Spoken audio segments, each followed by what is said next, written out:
আর কি কি পরিকল্পনা আছে যদি সংক্ষেপে যদি একটু বলতেন যে আরো কি ঢেলে সাজানোর কথা আপনি বলছেন আপনার ছোট্ট করে যদি বলতেন যে আর কি পরিকল্পনা আছে যেটা আরো জনসেবা বাড়তে পারে।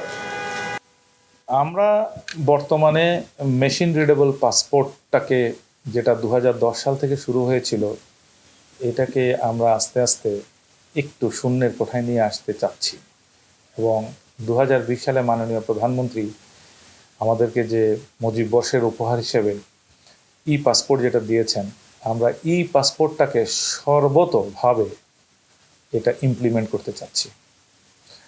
এটা করতে গিয়েও চ্যালেঞ্জ আছে আমাদের। মেশিন রিডেবল পাসপোর্টে অনিয়ম অনেক বেশি হয়। এই অনিয়মটা কমানোর জন্য মেশিন রিডেবল পাসপোর্টের একটা সময় আসতে হবে যে মেশিন রিডেবল পাসপোর্ট যেন আমরা আর ইস্যু না করি, কিন্তু একটা গোষ্ঠী সবসময় চায় যে মেশিন রিডেবল পাসপোর্টটা চালু থাকুক।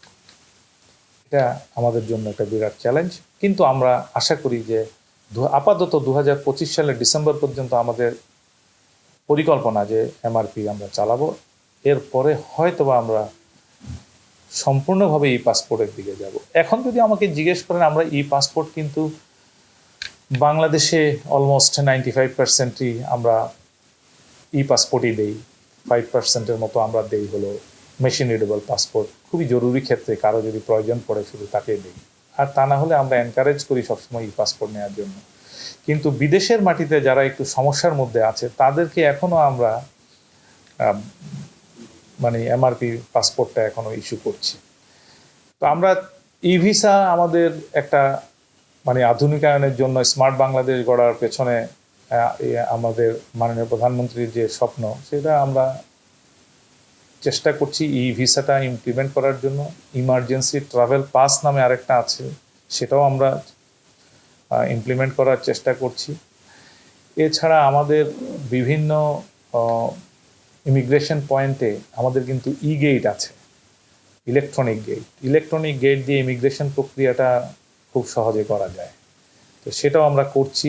আমরা সম্প্রতি আপনার আইকাওয়ের সদস্যভুক্ত দেশ হিসেবে আমরা অন্তর্ভুক্ত হয়েছি এবং আমরা আইকাওয়ের একটা সার্টিফিকেট পেয়েছি, যে সার্টিফিকেটটার পরবর্তীতে কিছু কাজ এখন আমরা করছি, যেটাতে সুবিধাটা আমরা এটা পাবো যে আইকাওর অন্তর্ভুক্ত দেশগুলো যখন আমাদের দেশে আসবে তখন তারা আমাদের এই ই গেটের ফ্যাসিলিটিসটা স্বয়ংক্রিয়ভাবে তারা ইমিগ্রেশনের কাজটা করতে পারবে।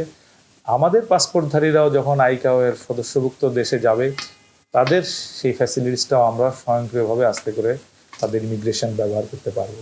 তো এইভাবে আমরা ধীরে ধীরে আমরা বেশ কিছু ধাপ আগাচ্ছি এবং আমার কাছে মনে হয় যে ওভারঅল আমাদের ই পাসপোর্টে বা আমাদের পাসপোর্টের যে ইমেজ আছে, ইমেজ বাড়তে থাকবে বিশ্বের দরবারে এবং এটা একটা